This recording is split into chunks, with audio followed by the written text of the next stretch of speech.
Here with my homie Beethoven, jamming out to DJ Peachy Clean's mix. And Beethoven about to do a fire set tonight, 10:30 to 1 at Fajoli Brothers in Cottonwood. Yep. 777 North Main Street, don't miss it. I'll be opening for him 9:30 to 10:30. Don't miss that either. Good grooves, good vibes, good music. 100%.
okay, it's okay, it's okay.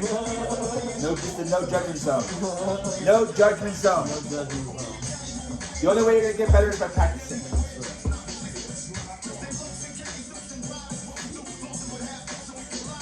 It's a white thing. It's okay. And then this is live. It's a white thing. Were they dancing during this? Yeah. Okay, that's all that matters.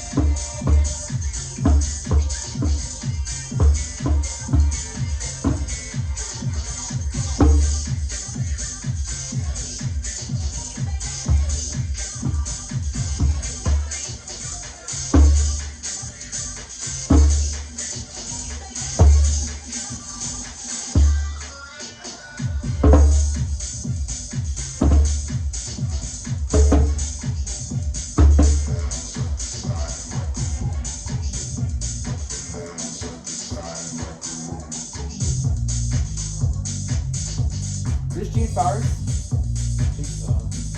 Well, yeah, that sounds right. And his new song, his remix of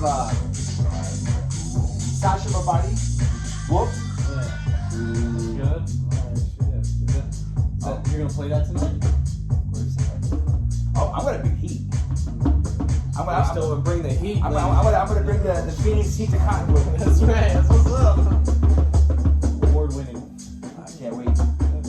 It's gonna be interesting playing on Serato, but I got it. Yeah, it'll be a challenge, right? And then like, so with a Silent Disco, are you constantly just like mixing your headsets? Yeah. So there's no speaker like right now. People are gonna be in their headsets. You're gonna be in your head the whole time. No, but I'm saying there's no monitors. No monitors. Yeah. That's gonna be a challenge, but Hey, get out of your comfort zone. You know, that's how you get better. like generally, like the only time I really mix in my headset is like obviously to make sure the two tracks are lined up before I bring them in. Like make sure they're they're obviously beat matched, but never like consistently for like 2.5 hours. But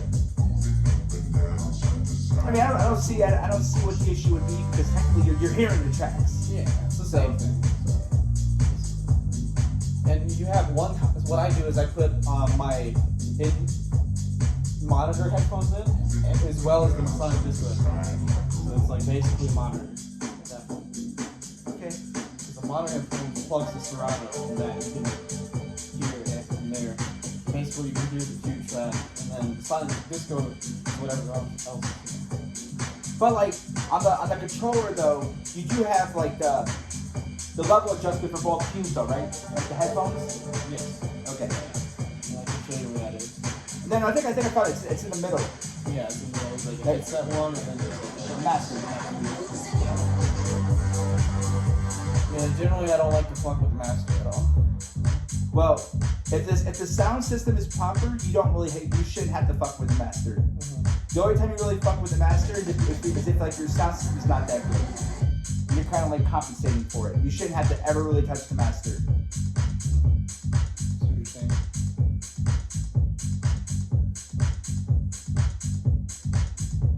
Because technically the master can be low.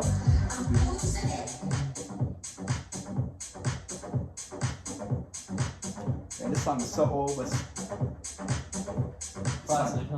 this song is fucking. It's still good. I'm just not really a fan of him live. Oh, he's not good live? I've never seen him live. I don't know. What about it? The vibe is off or something?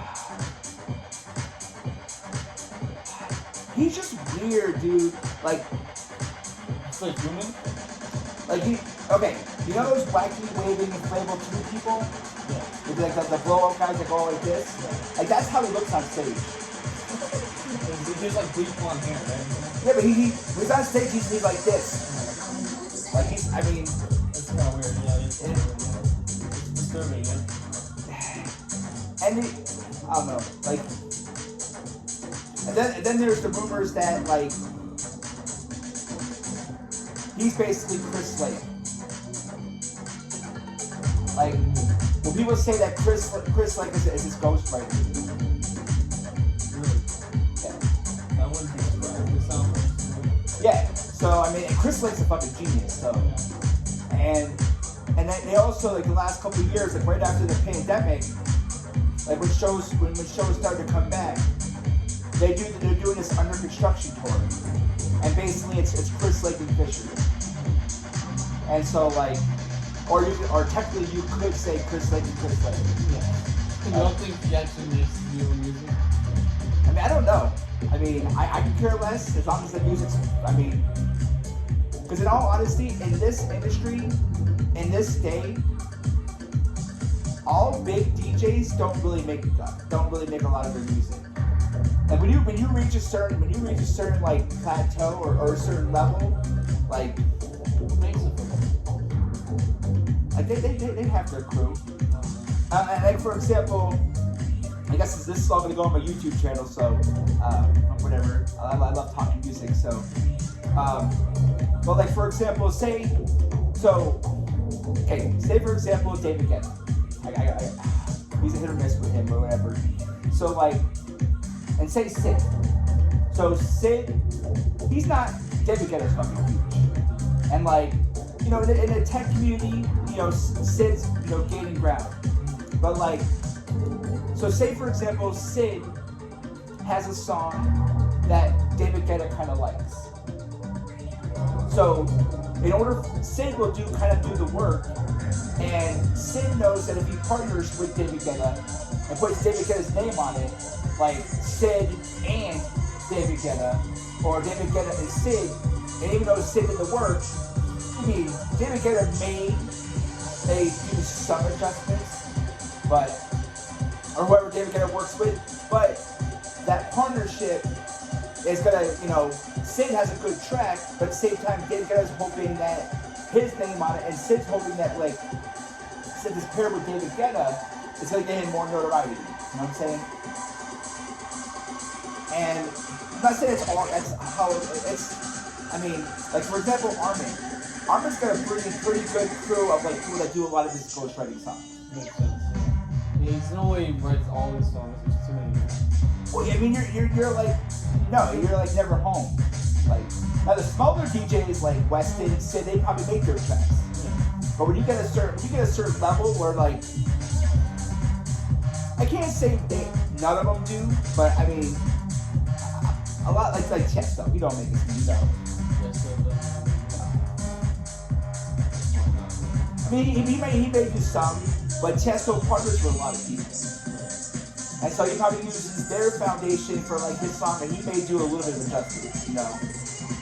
Basically, does he promote them at least? Oh yeah. So I mean, but and then at the same time, like when you get to a certain like level, like when you're playing like festivals, a lot of your sets, especially big names, a lot of your sets are already like pre-made. Because it's, when you're a big DJ, say for example, if you're playing Ultra, it's more than just you getting behind those two decks. It is a performance. It is a concert. So it's like you mixing, matching visuals, matching pyrotechnics, matching lasers, lights. There's no way, the visuals, yes, because if you're Armin, you have your team, your contact team is making your visuals. So like the visuals potentially match your set, but in order for the concert to all work in unison, there's no way that you're gonna have the visuals, pyrotechnics, lasers, lights, all be in connection if they don't know what your next song's gonna be. If you're really DJing and going with the flow of the crowd, you may have a planned set, but if you see the crowd start digging that set, you may have a backup plan. But you can't have that backup plan and then have the visual guys be like trying to like map that together. So like, and that's why if you go and say, okay, Armin's my favorite and I love Armin, but if you see Armin at Ultra or no, say Ultra in March, but then you see Armin at EDC in May. I'm about 95% sure you're gonna see the same set. Really? No Yeah. adjustments. I'm gonna be surprised. So he's not gonna put in any new tracks between March and May. Depends. I mean, it honestly depends. If, like, it depends if he released a new track. It depends if he released a new edit. But for the most part, it's gonna be. And it's not just Armin. It's any big DJ. Like, do your research. Watch. Look up who's your favorite DJ. One of them, I don't have. Do you like Tiesto? Tiesto's cool. I like Kaiko. You know Kaiko? He's not a good example though. He's more of a live set. What's that? He's more of a live set. He's not really a DJ though. What do you mean? Like, he's more like he plays all his instruments. He's like play like piano and stuff. Yeah, Like but he's not. I like his producer track back in 20 his earlier. But say he don't DJ though, right? Well, he does, but not really. Yeah, he's more of a concert, Yeah, right? he's more like he plays. Like him and Porter Robinson are more like a concert. Yeah, but I really like his concerts. And, No, Kaiko's amazing. Yeah. Super. But I'm saying he's a bad example of what I'm trying to do. Oh, I see what you're saying. Okay, like just a pure DJ, not a producer, or like Well, no. Not a live. not a live guy. Okay, let me think. Like, do you like Steve Aoki? It's alright. I think he's garbage, but I don't think he's that good. no, Yeah. a lot of his new music sucks. But Yeah. it has to be like, what's a big DJ? I like Armin a lot. However, there's one. Okay, well then do this. Do your homework. I like Purple Disco Machine. A lot of this set is from Purple Disco Machine. Does that count? Okay, do this. I know who he is. He's a new. Basically, most of the new disco in this set is from Purple Disco. Oh, no, he's okay. So what you want to do then is look up Purple Disco when you get a chance. Purple Disco Machine live set of like 2022 or 2021 of two shows close to each other, and I guarantee there'll be a lot of similarities. Oh yeah, I'm sure there'll be a lot of similarities, but to say that they're the exact same set is kind of ridiculous. No, I'm not. I'm being honest with you, man. It's crazy. They just produce the same thing and then play it everywhere with a few minor adjustments. When it comes to the club, I mean the festival shows, not so much the club shows, like smaller shows, like if they're playing, like if Armin's playing in like, Las Vegas, like at like Hakkasan, maybe different.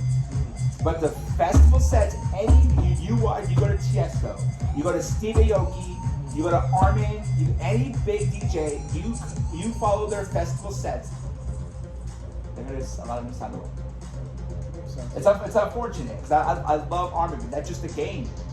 Like, because everything has to match. It's not just me playing music. Like, people are going there for the experience. So like they're going for the visuals behind you, the fire that breathes up, the pyrotechnics, the strobes, the lights, the lasers. That's all in unison to what he's playing. And again, for all that to work, I mean, like I said, there may be some adjustments. Like if he plays at Ultra, if he plays at Ultra in March, and then he's going to EDC, but say he released a new song, then yeah, that might be good, put it in his set. Or like, Armin does own a label. So like if one of his proteges, like say Marcus Schultz, has a new track, he may add that track to promote it. He's got to promote his label when he can. I love Marcus Schultz. Yeah, he's yeah. So I mean, yeah, if his label produces a new track and he wants to promote that track, he may add that. But again, 90% of the set is going to be the same. I guess that makes sense. And it's every big DJ.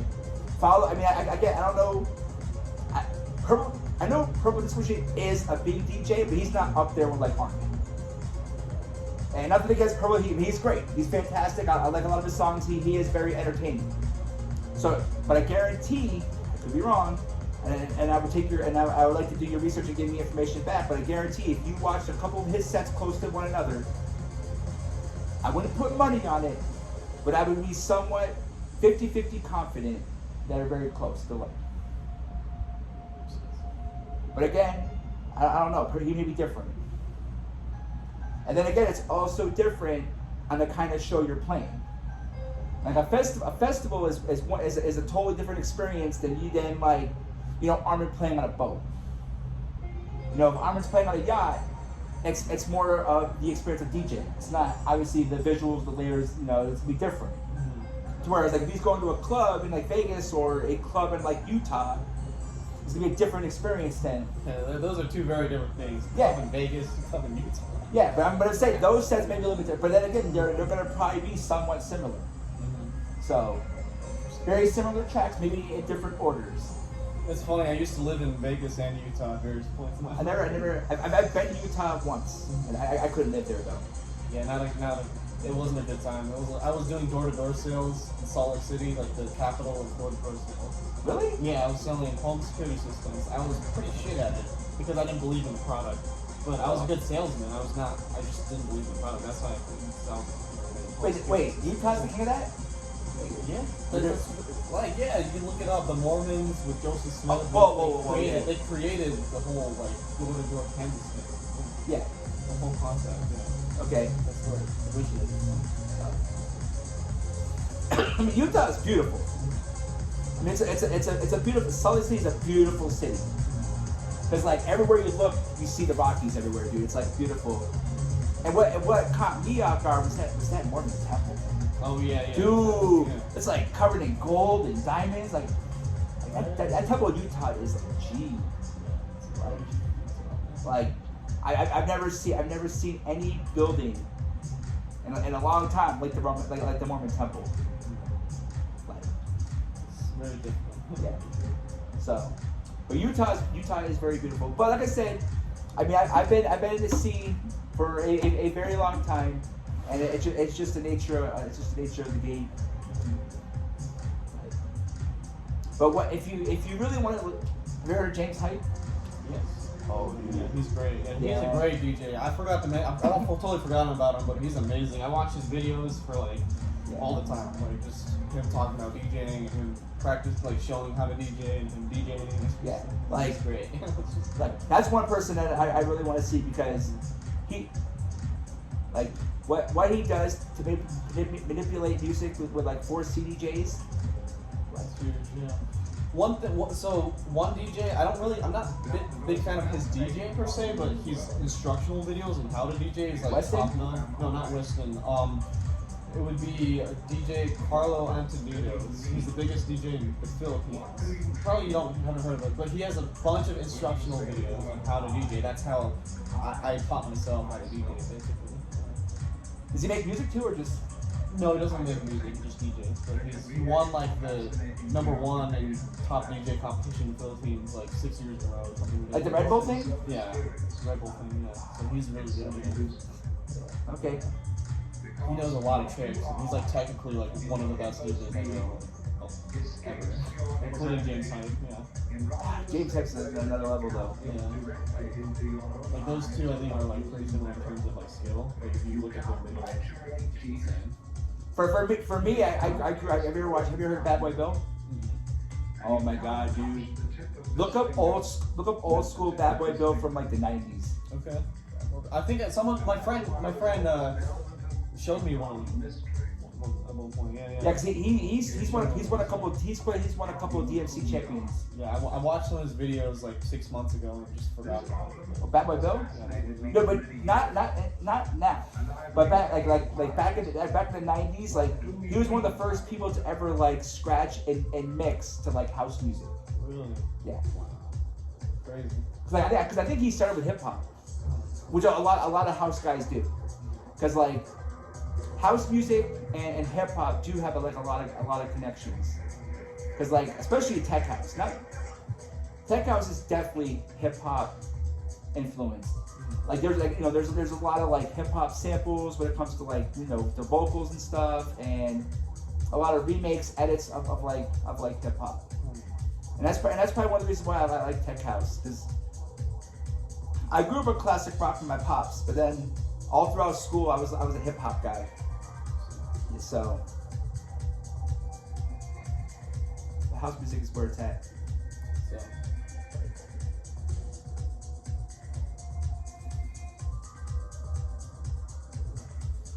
week, I'm feeling like just playing some more music. Feeling it? Feeling it? Need some more music.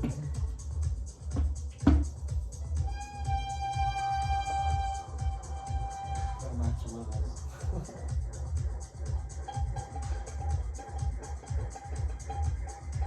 in terms of other top DJs, you're like kind of generating some ideas. Yeah, go ahead. So, what was? Oh, my phone's over there. See, it's really hard to like do top. Clooney is really good. He's from London. Never heard of him. Oh, dude, yeah, look him up. He's got a song with Chris Lake called, I think it's Nightmares. Okay. Weston's pretty good. John Summit, Sid, Sonny Fodera, Walker and Royce, Guz, G-U-Z. I think it's from the Netherlands. Ofaya. I think he lives in Vegas, but I think he's from the UK. Sonny Fodera he's from Australia. Mark Knight is a legend. Siege. Okay. I think he does a lot of stuff on Tool Room. One person I really want to see, she's considered like the queen of house music, is Sam Divine. Sam Divine. Yeah, she's like the queen of Defected. John Summit. I already said John Summit.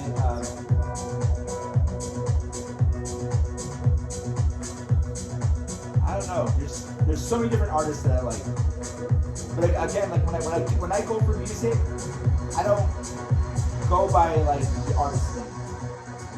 So like, I'll search. I'll search like, okay, Chris Lake, what's he got out? But I don't force myself. If Chris Lake comes out with a song, I'm not gonna buy it because it's Chris Lake. Nothing against Chris Lake, but as an artist, as a producer, you're definitely gonna stretch like your creativity. And like as an artist, you're gonna grow, and you may, because ideally, to be a good DJ or to be a good producer, to me, and I could be totally wrong, but when you're a producer and when you're creating your catalog of tracks, you want to be able to create a different level of tracks within what you feel comfortable with, to be able to play as many tracks as you can to a set. So like you want to be able to build a story like with your tracks. So like John Summit, for example, or even John Summit and Weston are really two of my big favorite producers right now. Like they're experimenting with all different types of house. And so like lately, like Weston and John Summit, they got progressive house, like remixes, not like tracks but remixes. So it's like the more layers of whatever genre you are comfortable with, like gives you more flexibility to be not just a DJ or producer, but you're a concert. Like Armin could, he can play an entire set with just his tracks. Yeah, and like Tiesto can play an entire set with just his tracks because they got so much of a catalog. Okay. So crazy. So when you're a producer, you definitely want to be able to make as many different layers or levels of whatever music you can. Can you go into a little more detail about that? What do you mean by different layers? Well, like, so for example, so like house music. Like for example, Afro House. Mm-hmm. Okay, so Afro House is more like South African, like beach island vibes, where like a lot of drums, a lot of like African vocals, not saying, and it's usually between like 116 to like 118, potentially like 120, and then you kind of like bridge in like organic house. Like organic house is more like simple, but more very kind of like organic but not as heavy. Like in the drums, it's more like soothing. And so like, now if you're a tech house guy, maybe you don't want to produce that kind of music. Maybe you don't want to go that soft. So for me when I DJ, like I said, I could be adaptive to any location, to any time slot.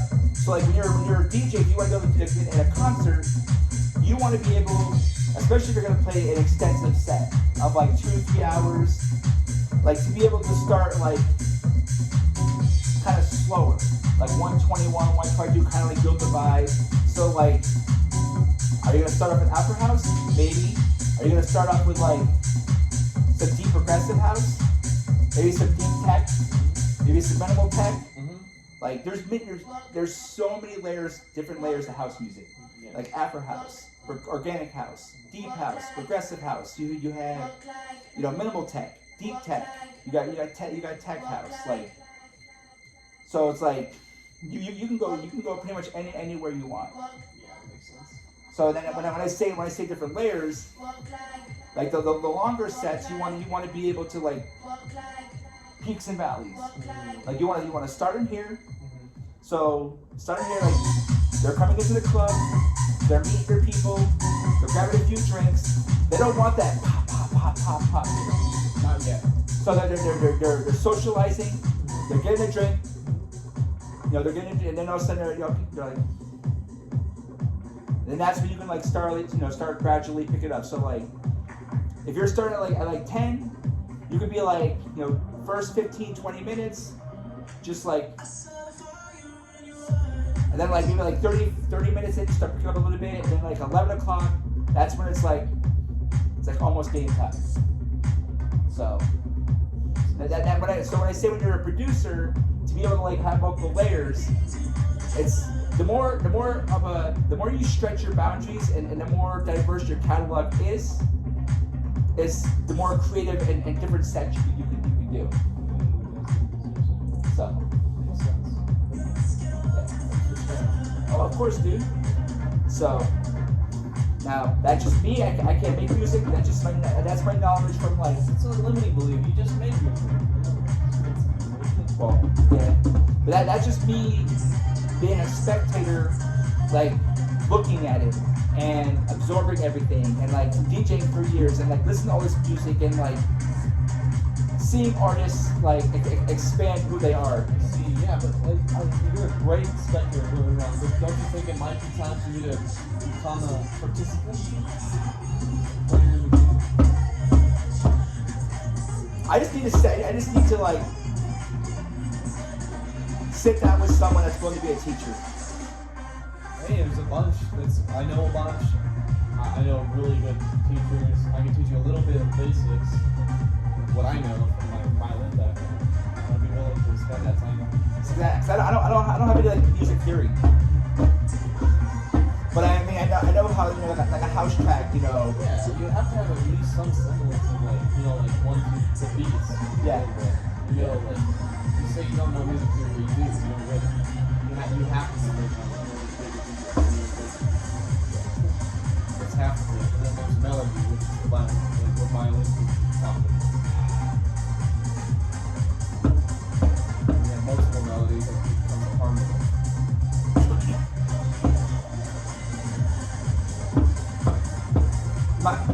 My biggest thing is that like when constructing a song, I don't know where to start.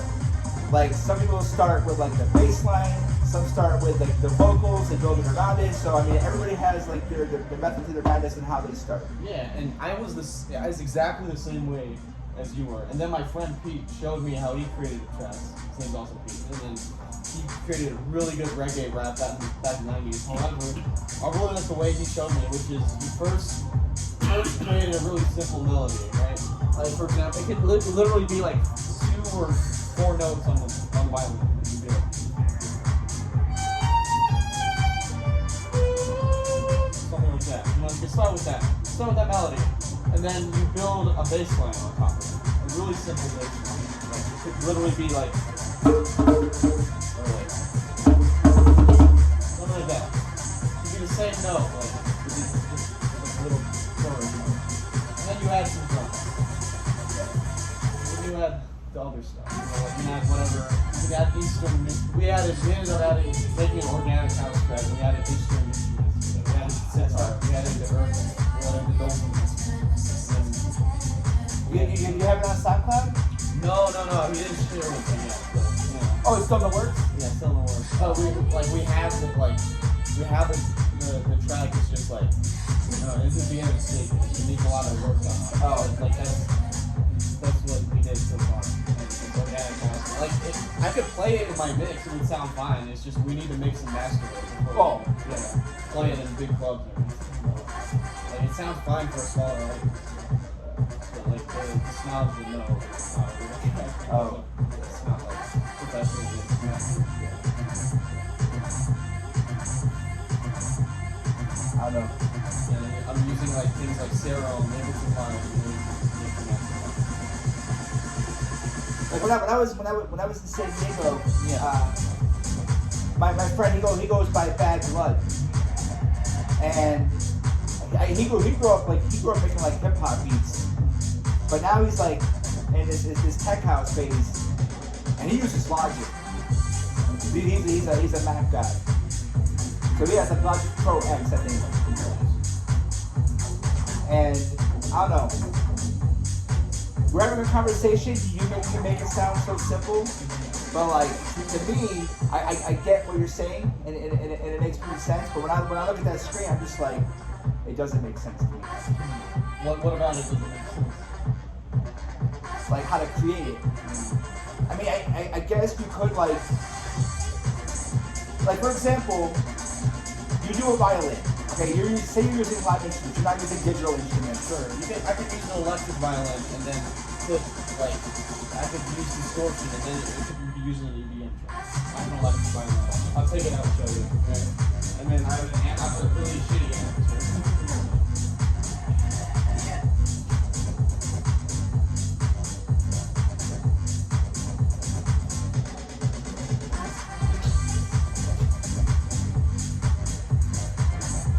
But what I'm saying, like, for example, that sound, would you record it up to like a microphone? Like, how would you get it into Ableton? Put it into a really good microphone.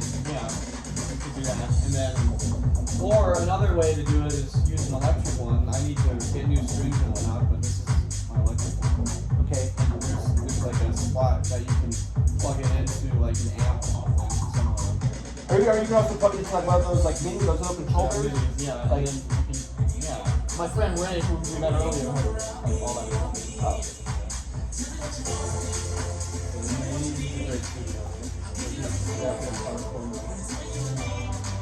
But my point is that it's really it's about just knowing the right tools, the right people, and the right thought process, and putting in the work.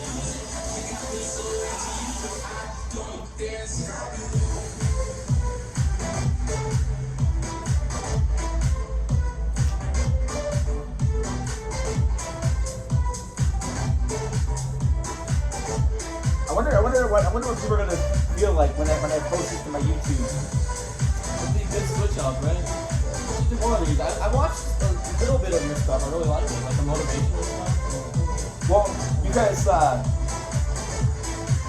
I hate social media sometimes. It's so like time consuming. Yeah, me too. But like, 'cause social media is like, for me, It's a necessary evil, right? it's so toxic if you allow it to be. Yes. And like, that's why I unfollow everything that doesn't resonate with me or is like negative. oh yeah. Just like clear But- it out of my Like for me, I kind of have it. I kind of have my social media kind of down to a science on where I feel I want it to be. So like, I try to do at least one motivational quote every morning. And so like, when I'm searching for music, I'm also searching for quotes that I feel connect with me, that I feel like I can share with my community. And so like, I'll do that at night. And then in the morning, people that follow me, I always record, because for TikTok, And for Snapchat, it has to be a minute or less.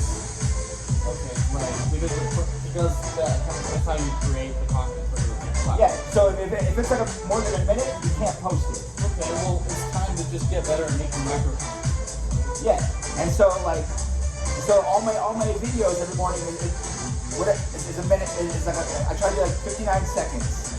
So every morning I record a 59-second video with whatever quote I found, and I'll post it to YouTube because YouTube now allows shorts.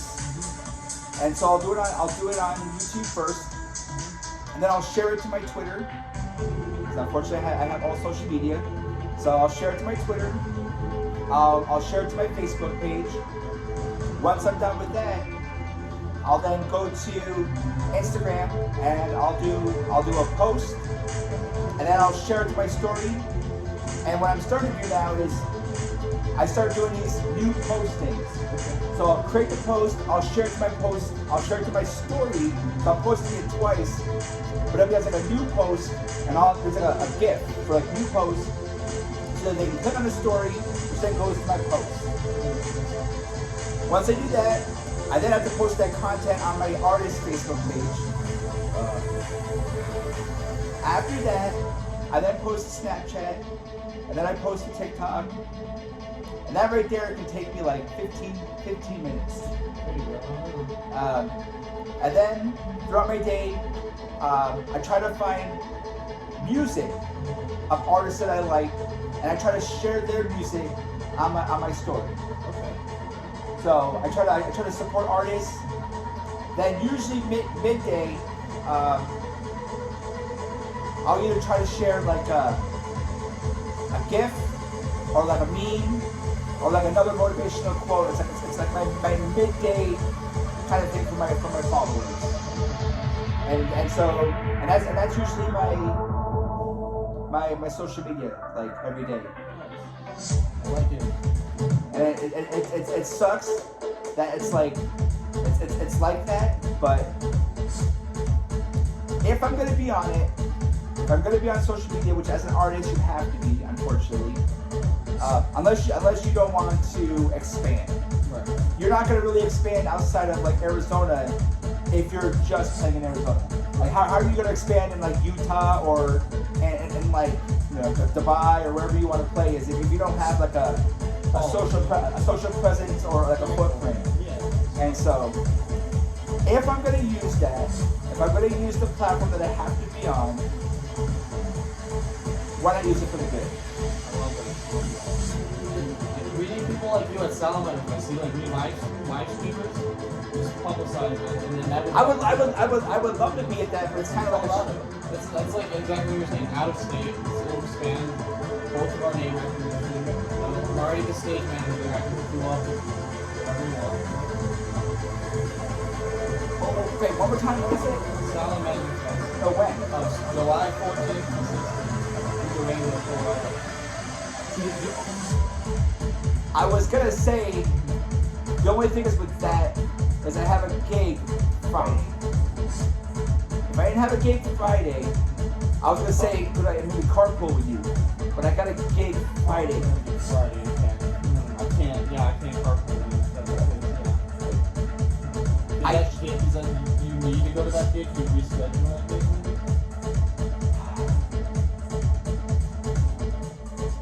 I could cancel, but it's like I don't like canceling gigs, so yeah, that's fine. I understand what you're saying.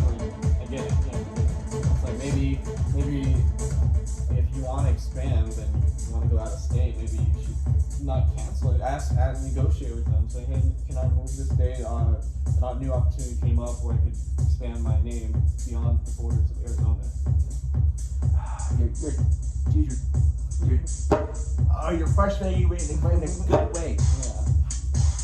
You're frustrating me. No, that's why you're frustrating me. You're giving me decisions, and I would love to play in Colorado. But I've been kind of booked for this gig for like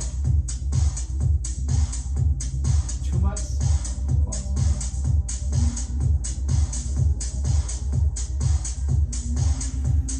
How well do you Do you have? Are you on a good relationship with the owners? Or? Well, it's kind of their first festival. Oh, okay. I see. In that case, no. Yeah. It's like their There's a first one, and it's like a festival, and a new thing. how they're Honor that, yeah. See, I don't know what their following is like, but what they're trying to do is kind of like a Sonderfest. Okay. It's all about like camping, healing, good energy. What's the name? Where is it? It's like I think it's like Guardians of the Synergy. Oh, I've heard of that one. Yeah. And is it in Phoenix or? No, it's around here somewhere. I think it's in some town I never heard of, but I think it's near like Payson. But is there any cities around here that start with an H? Not a city, it's probably a town. Around Payson. Hilbert? That might be it. I don't know. That might be. Is there a Payson? Might be. I'm trying to think, but I know it's about 2 hours from Phoenix. That's all I know. Hilbert sounds right. But yeah, it's their first festival. The levels on this are definitely awesome. Dude, 6 months, man. It's not bad. I DJ for a little longer. But like 6 months, I would say like in terms of actual DJing, yeah, we're living on and off. And really fun to go to Colorado.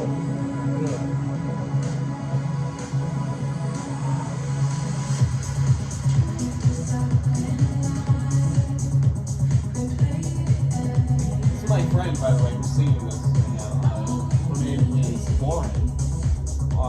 Artist named Lovely, and she's the girlfriend of my homeboy, Danny Fado, of Amada Music, and she's the one I'm making some trance music with. Danny Fado's great, and he's headlined multiple festivals like LP, he's good up there. So we're gonna do like a little collab at Joel's real soon, next couple months. So I'll be one of the openers, but basically he's gonna do like a night club kind of thing. What is this? We'll be right across the street. Oh, you said he's going to a restaurant? Yeah. I'll give you more details, but we gotta solidify like the dates. This is busy as stuff. Where's he from? He's from San Diego.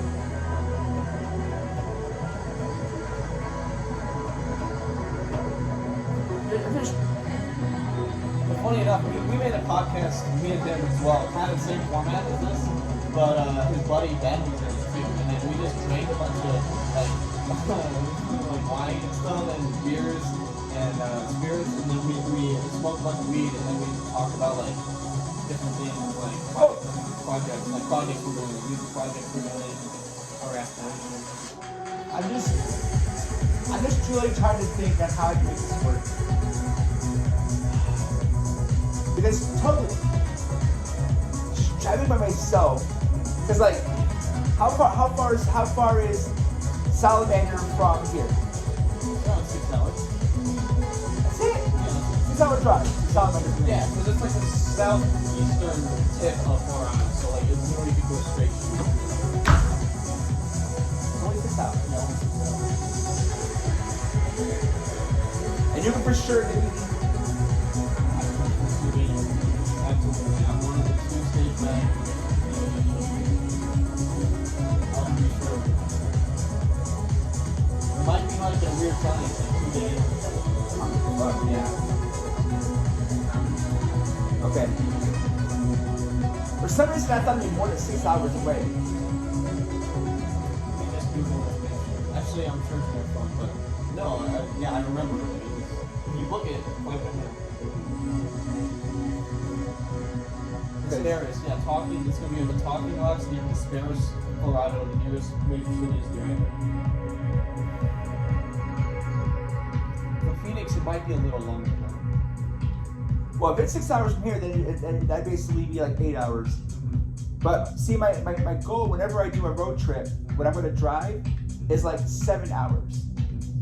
So like, what's an extra hour? Yeah, what is an extra? So then, so I can play 6:30 to 8.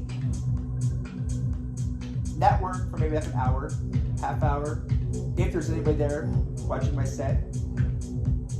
If there's people watching, talk to them for a little bit. Share socials, do my thing, and then drive. Be there for Saturday and Sunday.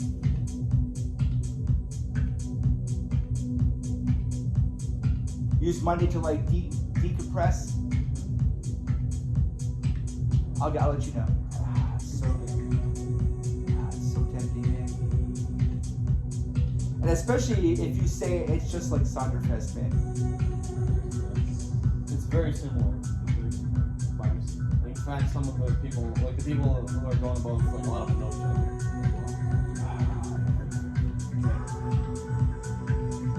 Because when I went, because honestly, again, I could be wrong. I'm still kind of like a virgin to this kind of like the scene and this kind of community. So it could be a premature judgment, but like I just felt like when I was at Sonderfest, I just felt like it was my calling in a way. It's kind of weird. Like I could be playing at a bar mitzvah. And anytime I'm playing what I love, I'll have fun. I don't care what kind of crowd it is or where it's at, but like the people, like everybody was like so welcoming to me, and I was not prepared. Like I didn't bring any food. I didn't bring any water. Yeah, I didn't bring nothing. Like I slept in my car, no blankets, so like I wasn't prepared. For one, I wasn't prepared to stay as long, but like you fed me, and we DJ'd. There was people that gave me like water, and I got free smoothies. Cause someone, I needed a cup, but someone gave me a cup. I got free smoothies in the mornings, like nowhere else do you ever get that kind of like welcome. Really? Oh, you go to a club, you ain't getting that kind of like respect or love. Not even as a famous DJ? Well, I'm not a famous DJ, so. So as a regular DJ, you don't get that respect. Not the kind of love that I got at Sonderfest. Like, I'm glad we could do that. Like so many people were just like embracing me with like open arms, like. It was awesome. And so like a Salamander Festival is just like that. I can't promise you it'll be just like that. You gotta take it as your own experience. Well, that's yeah. But I will. It's a similar vibe. People are there they're very giving and they're very welcoming, and a lot of, in fact, the whole basis is it's an impromptu jam festival. Everyone's welcome to play the drums, and even if you're not very good at it, you jam with people teach you everything. I hate you. I hate you in a good way, though. Because more and more I want to go. I just gotta work out the schematics.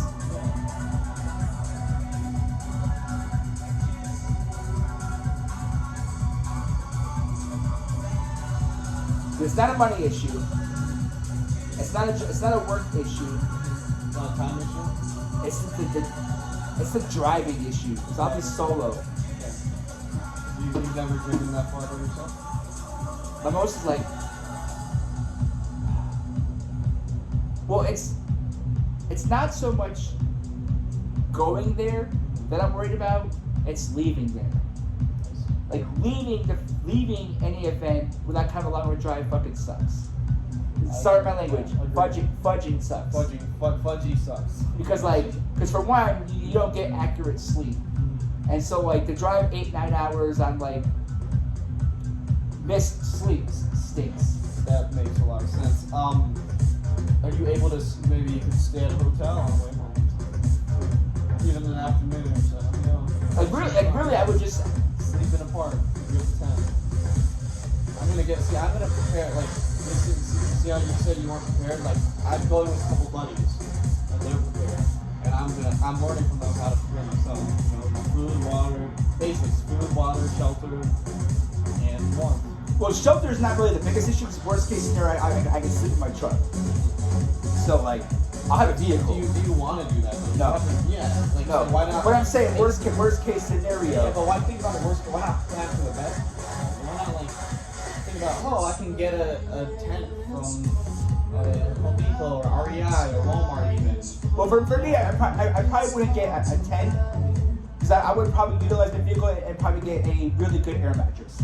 That works too. Yeah. But like I said, my vehicle is designed for that. So like the way that the bed lays down, it lays flat all the way to the front two seats. So I don't know what kind of air mattress you could probably put, at least a twin. And so and I utilize that, like, because I don't know if I could do the whole tent thing.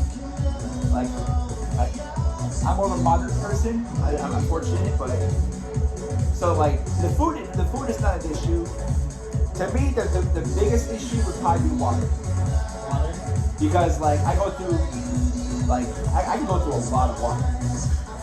Especially if you know, having good times. Good times can be whatever you guys want it to be. So, clear head, as you know. But good times, water.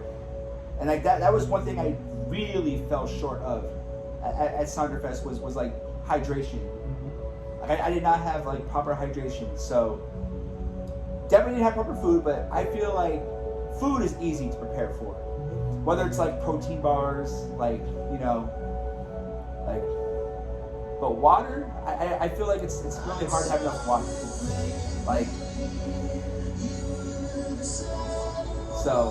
I'm going to a week-long festival. I'll be out there 5 days. 50th anniversary of the Rainbow Gathering next week.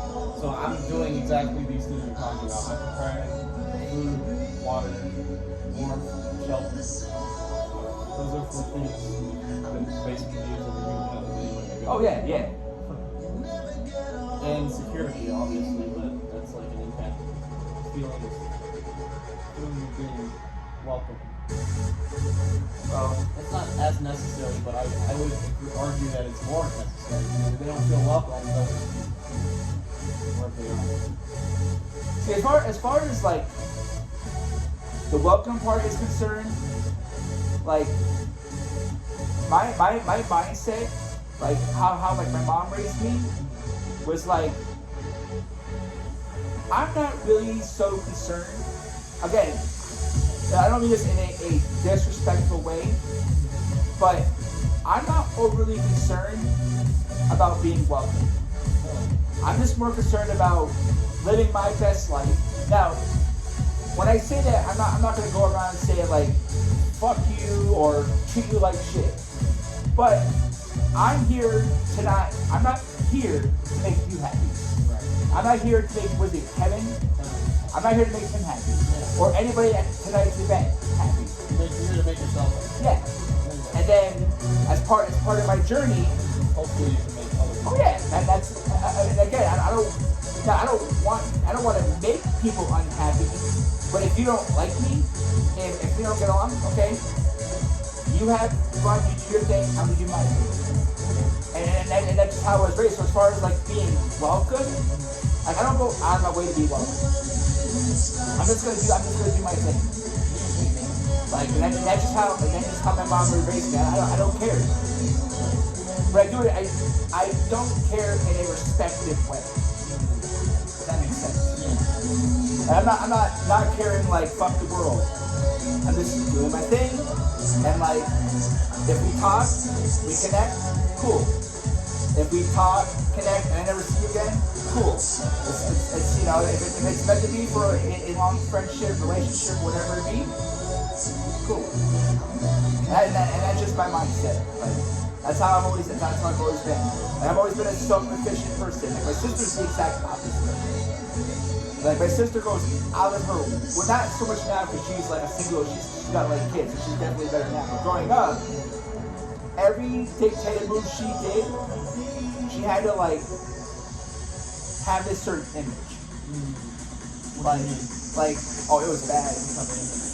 Well, say for example, like her mindset was, you never know who you're gonna see when you're out and about, so be prepared. So, like for example, say you get the munchies, and you want a candy bar. So you go to the store, you get a candy bar. Her mindset is she has to look nice to go to the store to get a candy bar, because she could be her next husband. Isn't she married with kids? No. This is her growing up. Oh, okay. I see what This is the old her. I see what you're saying. Like she has to be nice, dress nice, look nice, even to go to the store to get a candy bar. I can see that. Like, but for me, if I got sweatpants, holes in the knees, holes in the crotch, whatever, if I want a candy bar, I'm not gonna like, oh, my hair, oh, deodorant, cologne, oh, gonna put on a nice shirt. Yeah. Fuck that, I want a candy bar. Yeah, get that candy. But like the worst story, we were kind of going on a tangent, but one time I was stuck on the highway and it was a blizzard and my car wouldn't start. And so the only person that I could get to come get me was my sister. And she was probably, yes, it was bad weather, so give or take, with the weather in fact, or the factor into the situation, maybe 15 minutes away from when I called her. She arrived almost an hour later. Come on. She had. Oh my god. That's typical. That's how my sister was. Typical female behavior. I am sitting in my car, fucking freezing, Oh my god. Yeah. and she comes in with her hair nice. I'm like, I'm your fucking brother, dude. Yeah. Come on. Like, and that's just how she was.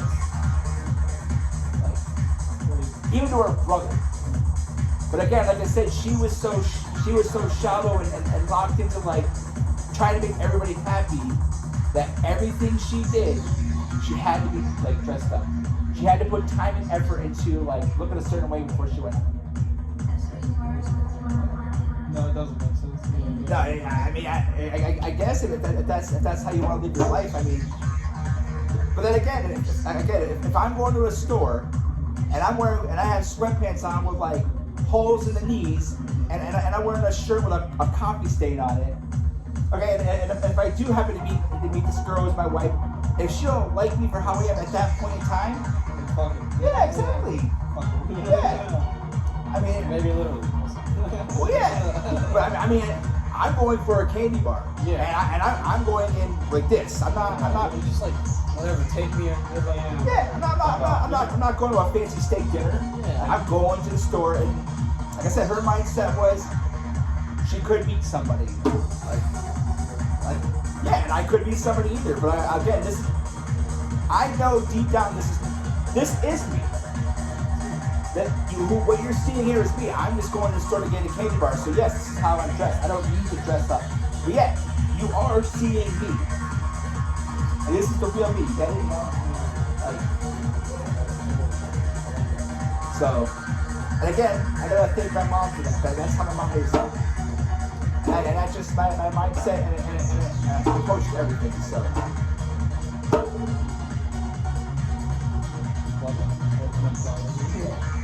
So I need to learn from that, honestly. I think I still care too much about what people think about me. Even though I know. nope, I'm just how I want. I'll act how I want. That's also one thing I'm trying to find. I want to find me like a fashion consultant. I want to like be different. Because I am different. And I want someone to help me try to like create and coordinate a certain style. Like a fashion form. Yeah, but I like, you know, maybe I'm wearing fluffy slippers with like shorts and like a bubble vest. Or just, yeah, whatever, like a DJ pimp my yeah. style. I just want to like mix stuff together, and so I'm trying to find one. a fashion makeover consultant, right? Yeah, what do you want? Is that a thing? It is a thing, yeah. They cost, like, if you want a good one, they're quite pricey. Oh, really? Yeah, however, I mean, you can ask people, like, what I would do in the meantime is ask people whose style you want to emulate, or if you think has a really good style, and just ask them how they, like, what their thought process is. Maybe get them to send you some links to get you started. I'll be right back. I'm getting close to that. Yeah.